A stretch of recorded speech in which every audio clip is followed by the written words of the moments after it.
I think the world is facing a lot of issues today.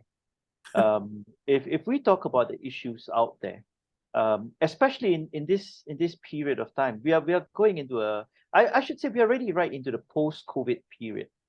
Now, the world had a bit of a reset. I like what Stan Garfield shared with me a couple of months ago when he said what the KM community have been trying to do for many, many years was not possible until COVID happened.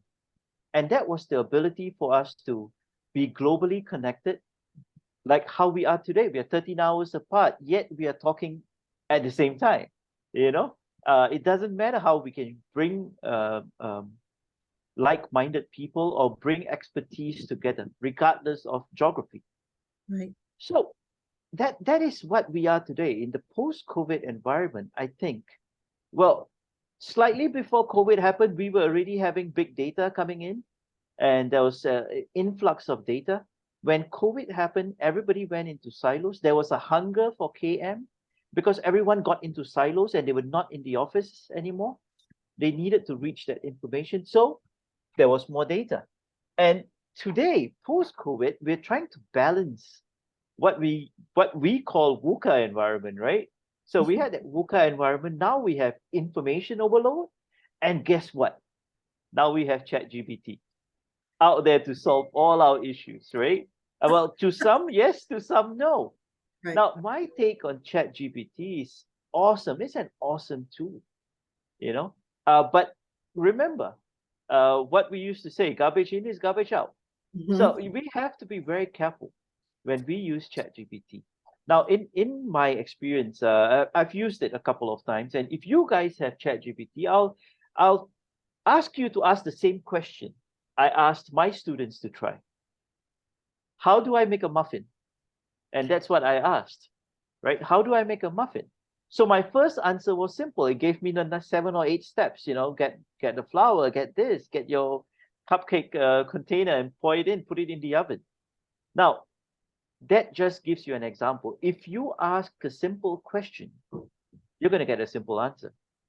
But if you give it context, and my next question that I asked ChatGPT was, you are a top baker, right? How would you make me the best muffin? And the answers had nothing to do with the recipe anymore. Mhm. It was telling me, go get the finest ingredients.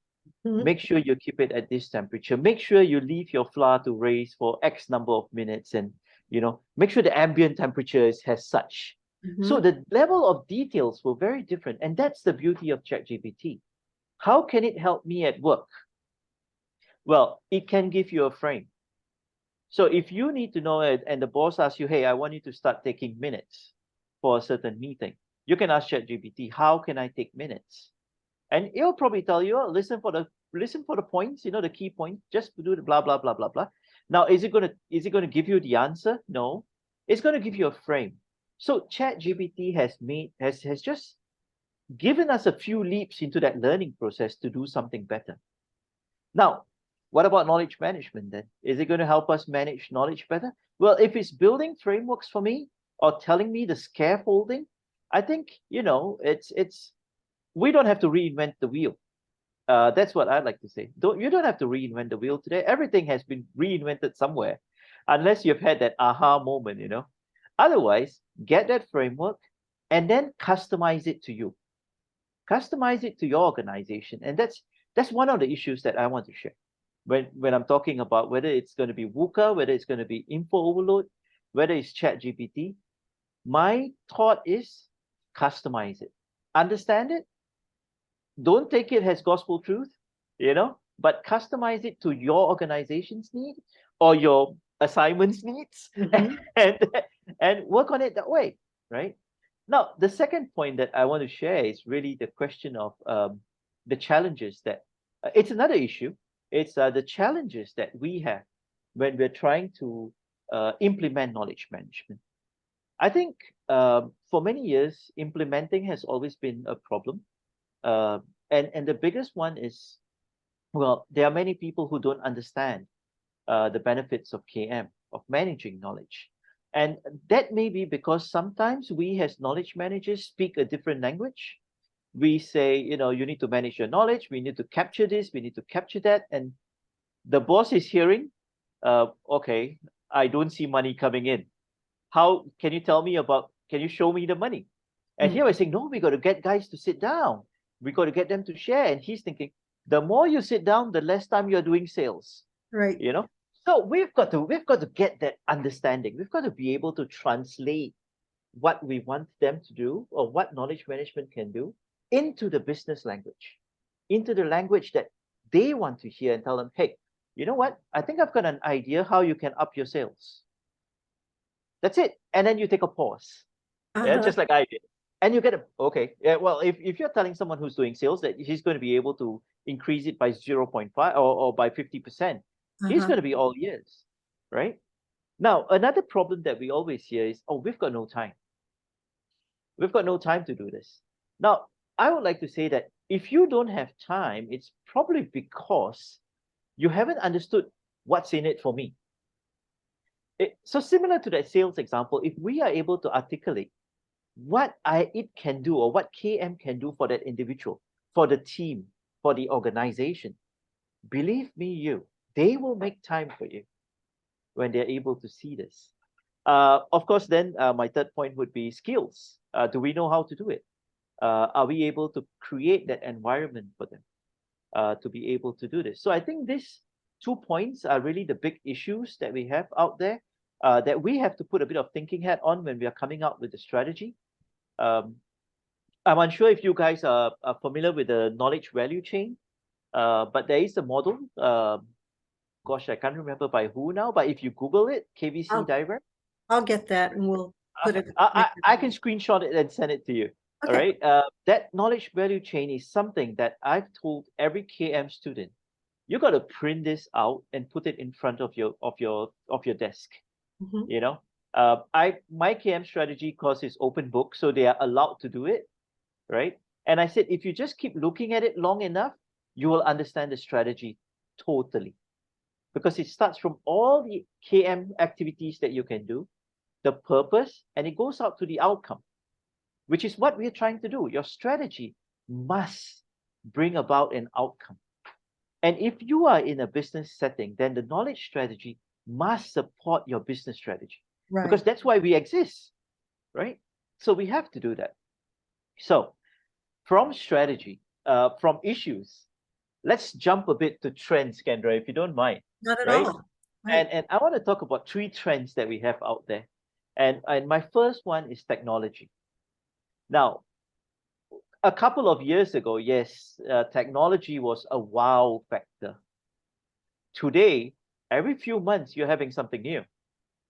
Now, we have to think really, I would say you have to go into deep thought before you decide on what is the technology that's going to work for you. Because if you're going to pay thousands, well, we better justify it lasting at least 3 years, I guess, you know? But Mm. technology is coming out fast, it's coming out furious, and there's always something that can do better. However, let's not forget, what's our business objective? How can this technology support our strategy in order for us to support that business objective?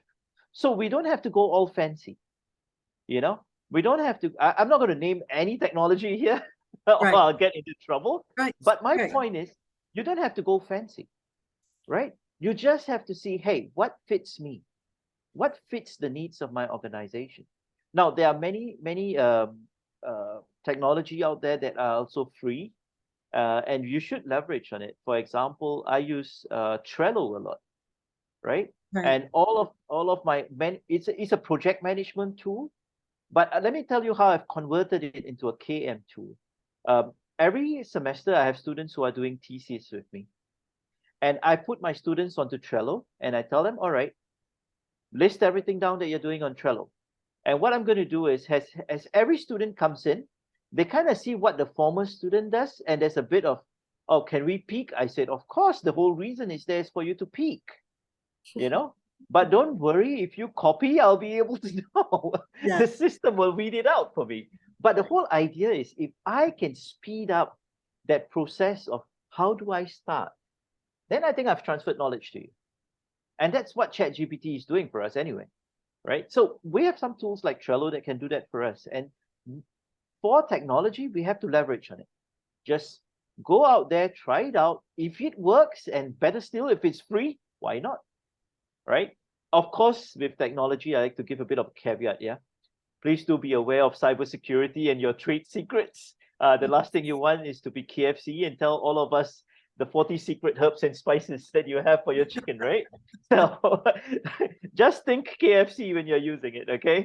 Right, right, right. Now, my second trend out there, I think, has been well, there has been a bit of attention on diversity, equity, inclusivity, and belonging, right? Well, the beauty of KM and DEIB is that knowledge is gender neutral and it's colorblind. Now, we have to remember that because where we are going to get knowledge from does not look at who or what color they are. Now, it does not even look at what position they are. Are they the top level? Are they middle management? Are they from the ground? Right? We are complete, KM is completely as neutral as it can be. Right? So we have been pro DEIB since the day it started. Right? But how can we actually work on leveraging or working in this um, uh, how can KM actually support diversity, equity, inclusiveness, and belonging? Well, firstly, the whole idea of KM has always been the concept of breaking down silos, and that's what we do, right? That's what we have to continue doing. We have to continue to create that environment where people are comfortable to share ideas,